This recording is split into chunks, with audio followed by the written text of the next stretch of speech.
Welcome, everybody, to the latest edition of The Bullpen with Adam the Bull, brought to you by Bet Rivers. If you're not using the Bet Rivers app, you are missing out. And if you were not following the baseball trade deadline yesterday, especially on MLB Radio, MLB Network, you were missing out as well. If you're a transaction nerd, as I am, it was one of the greatest days of the year. Mike Ferrin, you're a transaction nerd, too, Totally. so you had to love it. Loved it. It was so busy all day long. I think that's the part that really got me. I mean, even last year where there were like 36 deadline day deals and like 52 of the 62 trades that happened in deadline week were in the last 2 days of it.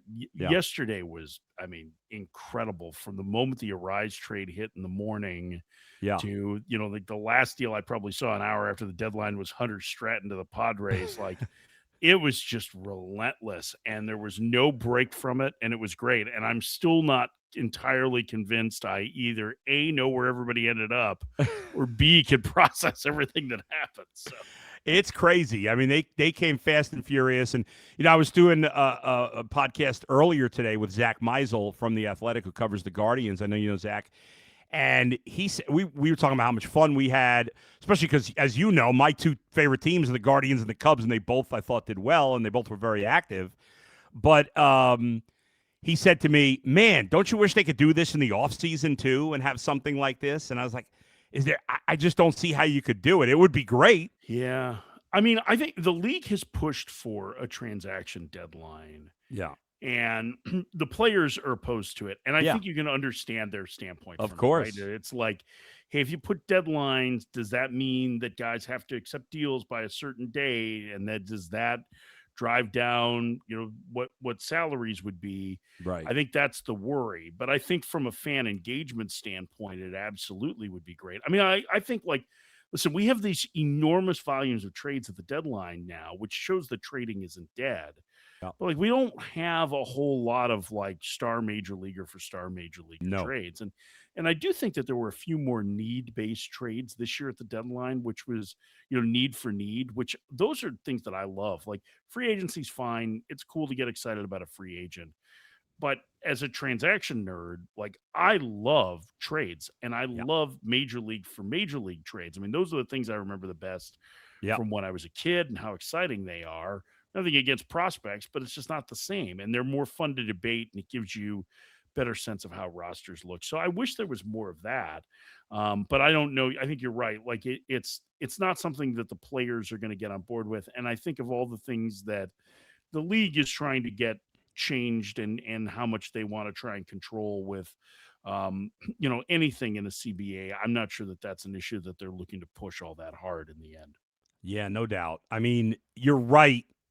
I hadn't really been actively thinking about it, but now that you say it, I mean, there were always so many major league for major league trades. I think about one of the first impactful trades for me as a Cubs fan that I remember was in '84 when the Cubs traded for Sutcliffe and Ron Hassey and Joe Carter went to Cleveland in that deal, and Mel Hall went to, and those, they were in different levels of their careers. But yeah, trades like that are far less common these days. Well, think about, I mean, even earlier that year, if you want to stick with '84, Buckner for Eckersley. Yeah. Like, that was a big deal. Yes, that's true. So, like, those deals just don't happen that often anymore. And even, like, if you go back and so, like, now we're going back in the day because you and I are old, Bull, but, like, so the trade deadline used to be June 15th. Like you mentioned the Sutcliffe deal. It was only a couple of years after that. I want to say it was maybe 1987 or 1988 that the trade deadline moved to the end of July. And the trade deadline was June 15th. And then the waiver trade period opened from June 15th to August 31st. And you could still make deals, but you either had to have players clear waivers or you had to claim them. That's kind of like what we used to have in the July or in the August period before. Yeah. But so it has gone through different iterations. And, like, one of the things that I've heard people argue is that the trade deadline should be a little bit later to give teams more clarity, right? We obviously had a ton of teams who were in the middle of this year. The difference is, like, this year we had the latest trade deadline I think we've ever had, and everybody is more than a third, or just about everybody's more than a third of the way through the season, or 2/3 of the way through the season. and yet like we still didn't have any clarity. And so I don't know that moving it later helps any. I'm not sure that moving it Yeah. earlier does either. No. But it does feel like, like you're now teams are 50 or fewer games left that you're making these deals for. It does feel like it has a little less impact on your squad, even though we saw this enormous volume of deals. Yeah, I was. It's a good point, and it is a lot. And that's why maybe teams are scared to give up guys sometimes, especially prospects, because it's a lot to give up for such a short period of time that you have them for. I was listening to. I'm trying to think of his name, and I'm losing my mind right now. The Cubs GM. Why can't I think of his name? Jed Hoyer. Jed Hoyer. My gosh, I was going to say Jim Henry. I kept saying Jim Henry in my head, and I'm like, that's wrong, and I'm stalling with senior moments, so it's okay. Really. So he was on the Cubs broadcast yesterday, and Jim DeShays asked him, did the potential lockout factor into the trade deadline at all? And I thought his answer was interesting. He said it didn't factor in for the rentals. He said it didn't, even though there weren't a lot traded, it didn't really factor in for guys who were long-term deals. The biggest factor was guys that had 1 year left on their deal. And that kind of did play out. I mean, I know the Guardians got Jo Adell, who's got 1 year left after this. But that he said that was the biggest difference. Is that did you hear that from other people as well? I didn't, but I haven't really checked in on Yeah. it. And I thought that just watching the way that it operated overall was Yeah. it felt pretty normal. Yeah. They didn't get a guy with a year plus, but they did take Braxton Garrett, who had 2 more years of control beyond this year. If he makes it back to the big leagues for a significant amount of time, they may end up with 3 years of control on him. I think Adley Rutschman was moved for a huge package, even though he only has 1 more year of control beyond this year. So I think that it was probably more variable, and maybe it did for Jed, but I don't know that it did for everybody. And quite frankly, I don't know that it's smart to attack the deadline focusing on unknowns as opposed to what you need to do. I mean, we saw a team like Toronto who is not really in it, even though the number, like the games back are fine, trade for one of the best controllable starting pitchers, right? Yeah. So clearly they're not all that concerned about next year because a lot of the value would be tied to next year. And I think that's the way you have to handle it until we actually see that games start getting canceled, which I don't, I'm still skeptical that that's going to end up happening because I don't think that anybody wants to kill the fatted calf, so to speak. No doubt. We'll keep our fingers crossed for that. All right, let's get into some of the specifics with the Guardians here because I've been covering this team now for 16 years, and this was by far, and now obviously they made the big move for Andrew Miller in 16. But this is by far, in the 16 years I've been covering them, the most aggressive in terms of amount of deals they made. They made 4 trades total starting on Saturday, but I really want to focus on the 3 they made yesterday. I know you're not as high on Jo Adell as I am. I know there's clearly flaws in his game, but they need power, and he's got power. What do you think overall of that deal? Yeah, I mean, first of all, like you're gonna love Jo Adell, the person. Like that's what I've heard. Yeah, awesome dude. Yeah, just a really, really kind, smart kid. And so I root for Jo Adell, but I think you're right. There are limitations, right? Like he's cut a strikeout rate, which is pretty good, but it's a super aggressive approach. He is susceptible, especially to right-handed breaking balls, but he does have power. He's also not a great outfielder, and I think that's part of it. I think that his impact might be similar to like a Jhonkensy Noel in that he's going to hit a lot of home runs. He's going to make some outs. It's going to be a little bit of an adventure at times in the outfield. Yeah. But I think he's also going to be a popular player because there's going to be moments where he hits massive home runs and because he's so likable. So, last year he had a really good year. This year he's been basically a replacement level player for the Angels. I think getting him into a better environment, from a wins and losses standpoint is undoubtedly going to help. I think he's a guy that, this younger hitting staff may click with, and maybe it unlocks something else.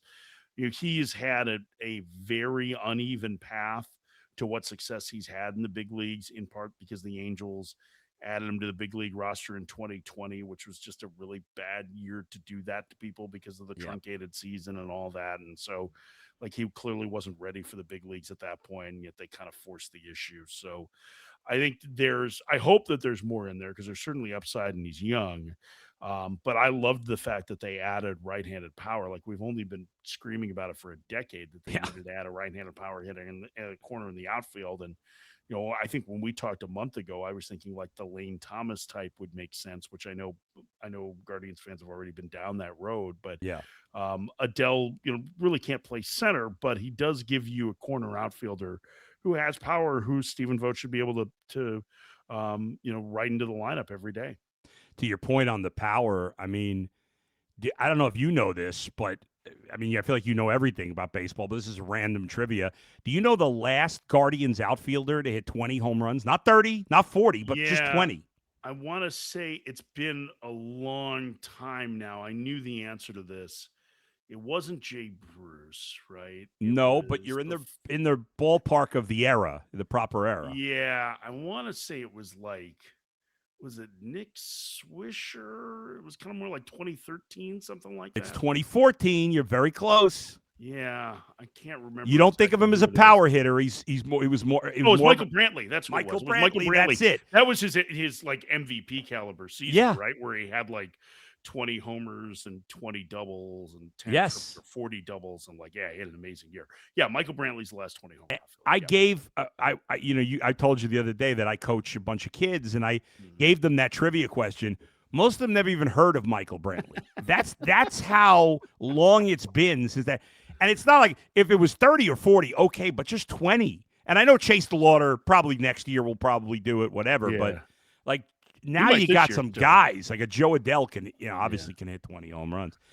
Nathaniel Lowe's got some power. He's not a big time power hitter, like Adell, but he can hit doubles. He obviously rakes against right-handed pitching. I was surprised that they got two hitters, honestly, and but I like this move right under the wire here.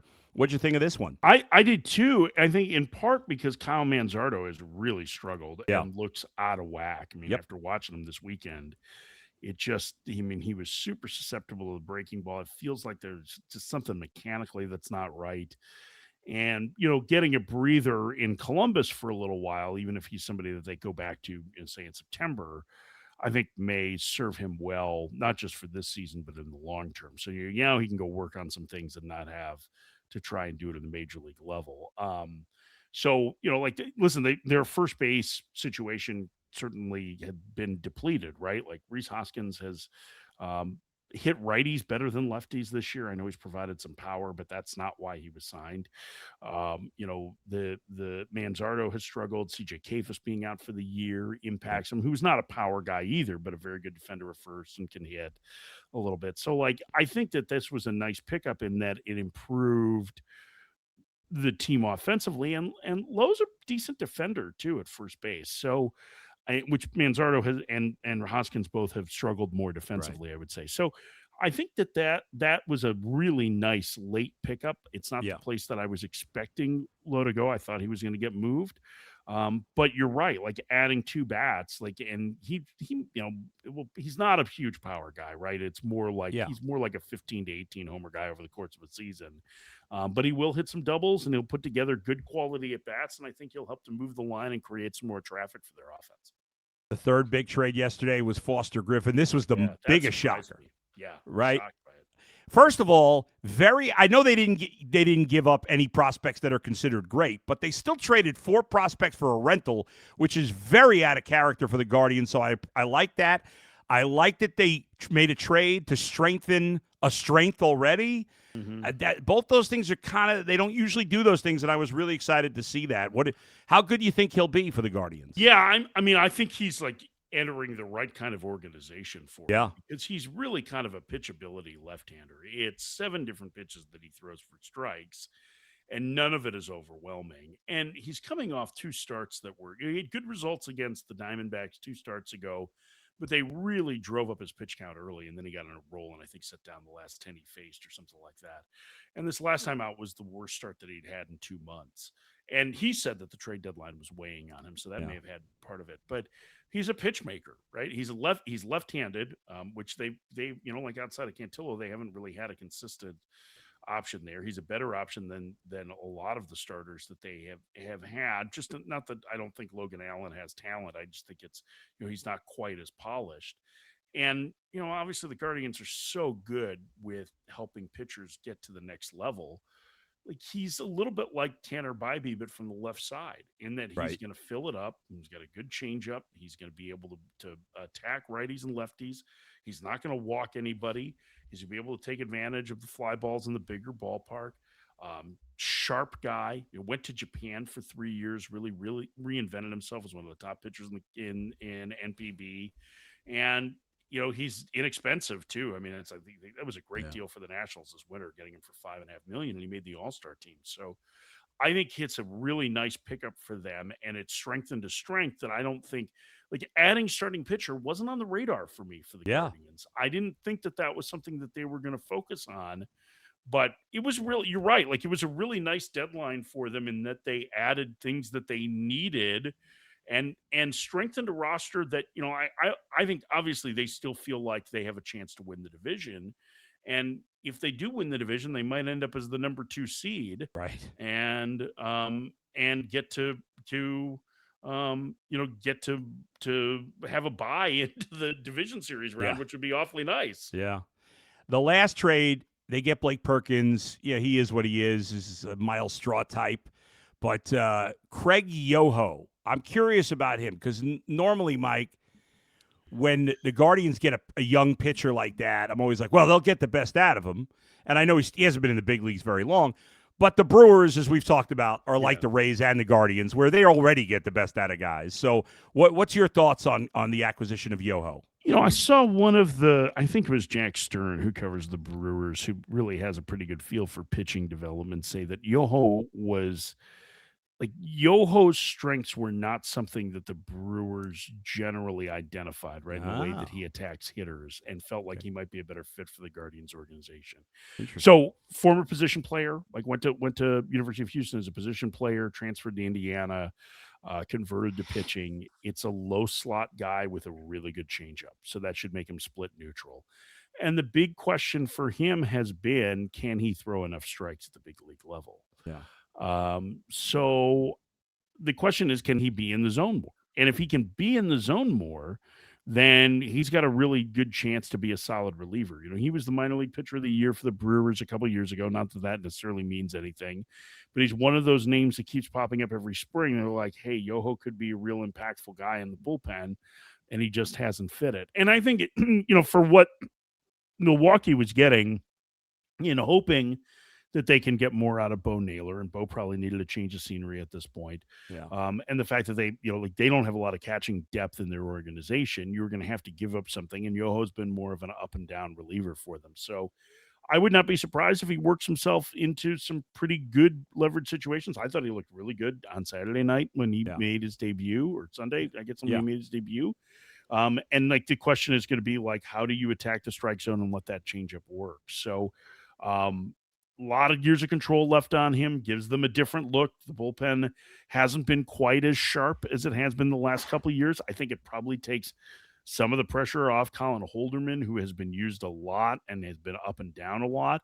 And I'm talking about in performance. His performance has been very good this year, but just that they've got him hot a lot and maybe not used him. So I think that was a really nice under the radar pickup for them, for a player who clearly move on from in Naylor. And, Blake Perkins is not without his charms. He's a switch hitter who can play center field and can hit lefties a little bit. And he's a nice player as an extra guy on your roster. And kind of to me, he's almost like a good complement for Petey Halpin. If you wanted to really focus on defense and center field and platoon those guys, you probably would get fringy production, but decent defense. Mike, as we get ready to wrap up here, I just want to I wanted to ask you about all the prospects the Guardians traded. Obviously, none in the top 20 of MLB.com. I think one in the top 30. Do you see any of these guys? If you had to say one of them becomes a good player, is there one you'd pick, or are you not sold on any of them? Man, I got to go back and look at who they were. You want me to give you the names? Yeah, give me the names. So the names are in the deal for Adell, they traded Jacob Cozart, and then in a separate deal they sent Juan Brito there. Obviously, we've seen him in the big leagues. Right. In the Foster Griffin deal, it was Will Dion, who's been up and down between the majors and minors. Josh Hartle, Nick Mitchell. I think they got Hartle and Mitchell in the Ortiz deal, I believe. That's right. And then Kengelis Vizquez, and in the Lowe deal, Alejandro Rivera. Yeah, so I think, to me, the guy that is probably the best in that group might be Hartle. Okay. And so Hartle was was viewed as a potential first rounder going into his junior year at Wake Forest. He had a really successful sophomore season and then did not perform nearly as well in his draft year, had an ERA over 5. It's kind of a cutter-heavy approach. I don't think it misses a lot of bats. He'll get some ground balls. He's left-handed. He's had a modicum of success in Double-A, but it's kind of like a back-end starter profile. Yeah. So I think that's probably the best. I saw a lot of Cozart in college too. I think he's probably a backup catcher. He's got a little bit of power. It's a good baseball family. Actually, his brother is somebody to watch for this coming draft. Sam Cozart will be a draft-eligible sophomore, big, burly right-handed pitcher at Texas who looks like he's 35 and not 19 or 21. I guess he'll be 21 next year. Yeah. But he's dad's a coach, and so those are decent players. But I don't think that there's if I were the Guardians, right, looking at some of these guys that they have in the organization, Cozart's expendable because I think Cody Huff's probably a better defender, right? So, and I think that they had some success teasing a little bit more out of Hartle, but again, they have a lot of guys that kind of fit that back end of the rotation mold, and I don't think that they necessarily needed to be upset about moving him. So I don't know that, and Dion's got a little bit, higher slot, and he's fine. They needed bullpen help in Washington. So I don't think that there's anybody in this that I look at and go, man, they're really going to miss this guy.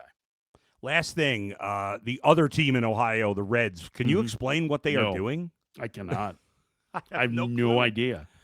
The report from Trent Rosecrans of The Athletic yesterday that they plan to hold on to Brady Singer so they could offer him the qualifying offer, to me was stunning. And I get you're trying to retain your starting pitching depth, but man, they just went down that road with Nick Martinez and it hamstrung them in being able to make other moves. You can't commit if you're the Reds, because it's not like their owners are going to open the purse strings. $23 million to a starter who's, kind of a league average-ish guy. That's money that you should be reinvesting other places. And you can find somebody, I think, for half the cost that gets you 85 to 90% of the way there with Singer.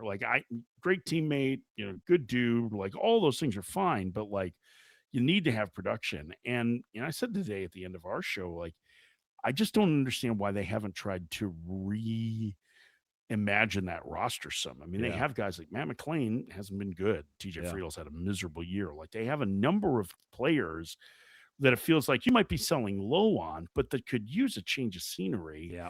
And I feel like they don't need to redo everything, but I do think that they need to figure out a way to make that offense work a little bit better. I mean, I don't think there's any excuse for being a bad offense in that ballpark, right? It's one of the best home run hitters parks of the majors, and they're not a power hitting team. So I'm a little bit confused by what their direction was.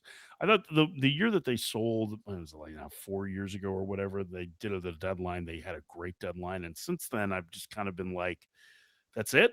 Yeah. That's what we're going to do. They keep missing on your short-term free agents, and they haven't been able to get over the hump as a group, and I'd like to see them reimagine things a little bit. Mike, I asked you for 10 to 15 minutes, and I kept you for 20, but it's impossible to get off with you shortly. No. You give such great insight, and I, as always, appreciate you taking the time. And Power Alley, of course, with you and Jim Duquette and occasionally Jim Bowden. And it's the best baseball show out there. Everybody check it out if you're not doing so already. Thank you for taking the time as always. I owe you a debt of gratitude too, because I have to go get blood drawn, which means that I haven't eaten in a while, and so this distracted me from the fact that I'm starving. I'm glad I can help. And we got Mike and I tried to get Mike. I consider Mike a friend, but we've never met in person.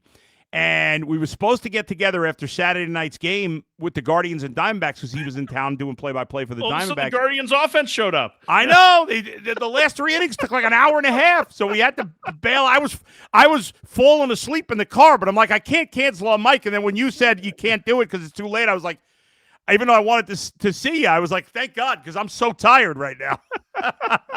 Thanks, Mike. You're the best. We'll talk to you soon. Talk to you soon, Bullpuck. The great Mike Ferrin of MLB Radio. I'm telling you, this guy knows baseball better than anybody. It's unbelievable. He knows college baseball. He knows it all. And it was great to get him to do the recap. Now it's time to talk football. And I bring in my regular partner, Dustin Fox. How are you? I'm good, Adam. How are you? You finally get to hear a bigger baseball nerd than me. I mean, Mike knows everything about every prospect. Man, you guys are just chopping it up. It's all good, man. Oh my God, no problem. So I know half of that is just you just enjoying the conversation outside of trying to educate everybody else. It's just fun for you. It is fun for me. Yeah, there's no doubt about it. Training camp is not as much fun, honestly, because people overreact to, especially the good, sometimes the bad, with what's going on at camp. I know you haven't been out at camp yet, though. I've been out there. Obviously, Zach Jackson's been out a lot. Jason's been out a little bit. G. Bush, Earl. So there's a lot of us from the family have been out there, and I think the one consistent thing has been that the quarterback play overall has not been good. But Dylan Gabriel's played pretty well. Shador's been okay. But universally, Deshaun Watson has looked beyond awful. In fact, Daniel Iafusi who covers the Browns now for ESPN, does a really nice job, ESPN.com. Daniel, I heard him in an interview say, it seems like Deshaun Watson is just not seeing things quickly enough. He's not processing. And I'm thinking to myself, the guy's in his 30s. He's coming off these injuries. He's not processing fast enough. Maybe he needs more time, but I just don't know what we're doing here, Dustin. I think, honestly, and I don't think Dylan Gabriel's any good at all, but I think the quarterback battle should be Sanders and Gabriel, not Sanders and Watson. 1,000%. And by the way, I'd throw in Taylor Green because, fine, whatever. Why not? I mean, you saw that guy in person. I mean, the guy's a very, very intimidating presence and a phenomenal athlete. So, but I mean, if Watson's at this point not seeing the field, like, dude, you're 30. Yeah. 30 something. Yeah. And I know you're coming off the Achilles and you've had all these injuries, and like he talks about like getting in shape and like getting his feet up underneath him and all those things, but your mind should still be pretty sharp. Like, if you're going the wrong place with football and you're not seeing the field properly, like that has nothing to do with the injuries. That's just your mind. Yeah. So that is obviously very, very concerning. I don't think Dylan Gabriel is going to be a starting quarterback in this league. No. But he's only been in the league for a year. Right. Like, why not let the guy compete legitimately and give him some reps here in the preseason? I think that makes a ton of sense. We'll see what Todd Monken decides to do. I mean, listen, we've got 11 days until they take the field against the Chicago Bears, and we have to play our starters because we have competition. Right. Like, they have to find out who the quarterback's going to be. So most of our starters will play in that game. Certainly our offensive line, our receivers are all young anyway. So, like, we're going to get a glimpse of what these guys can do. And I certainly think that Dylan Gabriel deserves a chance to get some reps in that game. I just wanted to give an update because there's been an update. Yesterday, Casey Concepcion got banged up at practice. There was some concern about his shoulder. But apparently he's okay.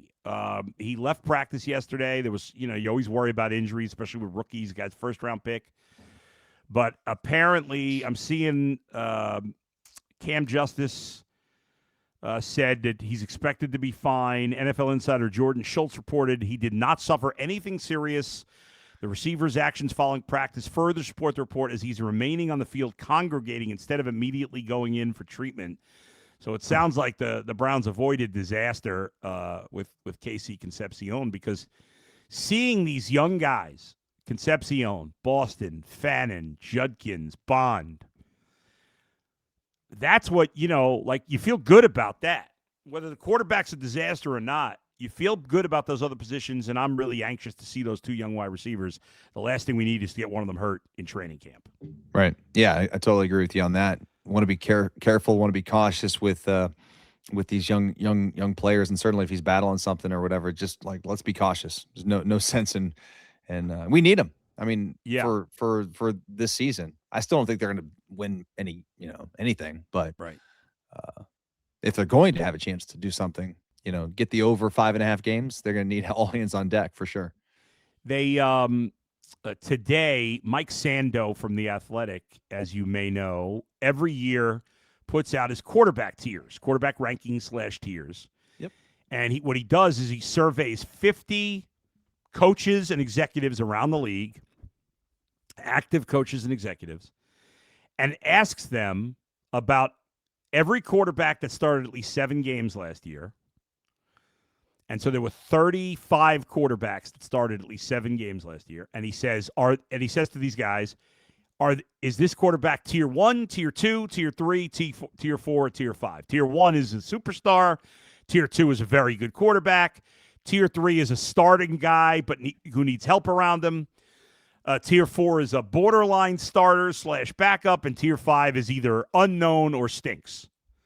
Okay. Not shockingly, both Deshaun Watson and Shedeur Sanders ended up in the tier 5. Deshaun Watson was number 31, and Shedeur Sanders was dead last at 35. And some of the comments on, for Shedeur Sanders were pretty harsh, saying, like, I'd sleep well knowing if I was playing against him the next day. I mean, they were just killing him. It seems like around the league that nobody thinks this guy can play. Ryan Leaf, when I spoke to him last Friday, told me that the highest he heard of Shedeur Sanders, in terms of his draft stock, was a 3rd-round grade. Which is not bad. It's not first round, but I don't know, man. Do you think there's like, I'm so not conspiracy theory guy, but it seems like on some level, nobody wants Shedeur to succeed. And I'm not a believer. I don't believe he's going to be a good quarterback in the league. I think he has a chance, but it just seems like, is he really that bad? I don't know. Well, I mean, listen, his numbers were not great last year. No, of course not. But neither was Cam Ward's numbers. I mean, they stunk too. I know. Yeah. But Cam Ward was the number 1 overall pick. I hear you. And those guys get more opportunities and they have more talent and all those things. Yeah. So, I mean, odds are Shedeur's not going to be the starting quarterback for the Browns, like, long term. Right. Yes. Odds are. But the odds don't mean jack squat. Like, you know what I mean? Like, come on. Yeah. We've seen, we've seen players like Brock Purdy, who was the last pick in the draft, right? Yeah. I mean, or whatever, turn out to be a franchise type of quarterback. So I think it can happen, but odds are it's not going to be Shedeur Sanders. No, that's true. However, it's certainly possible. But you're right. I mean, it does seem like people are, I don't know if they're rooting against him, but they're certainly kind of downplaying the idea that he could be the guy. I think he's got ability. Yeah. I think he's extremely likable. I don't know. He's just polarizing in ways that for some reason bothers some people. Yeah. Those things don't bother me. I don't know. People are weird about it. By the way, I don't know if you saw this, but Zay Flowers signed a 4-year, $140 million extension with the Ravens today. When the Bengals signed Chase and Higgins, people were like going nuts about the money. I feel like a little like the Browns, even though the Bengals have been a better franchise, that the Bengals get like criticized for things that other teams don't. The Browns get that too. And like now, Zay Flowers is only making $5 million less per year than Jamar Chase. And Jamar Chase is way better than $5 million more than Zay Flowers, at least in my opinion. So, I mean, I don't have a problem with the Ravens doing this. He's your guy. You got to pay it.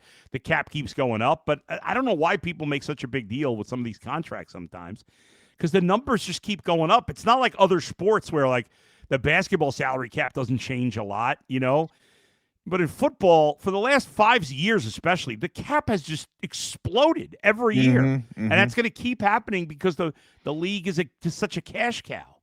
So, like, $35 million a year for Zay Flowers, at first glance, it's like, that's crazy.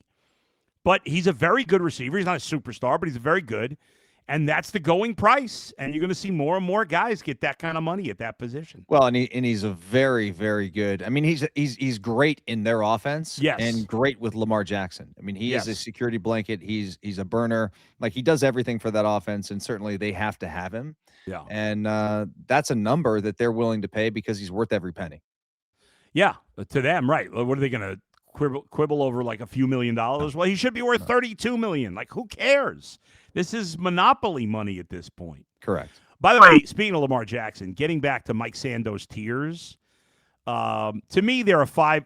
It's like Mahomes, Stafford, Burrow, Allen, Lamar. Those are the 5 best quarterbacks in the league. You put them in whatever you want. To me, there's a big gap between them and the next group. However, of those 5 guys, only Lamar Jackson did not fall in the tier 1 quarterbacks. The other 4 did, he didn't. Of the 50 people that responded to this, 28 called him a tier 2 quarterback, 22 did a 1, whereas for the other 4 guys, it was at least 45 out of 50 that picked him as tier 1. I don't understand how anybody could watch Lamar Jackson and not think he's a tier 1 quarterback. Do you understand that?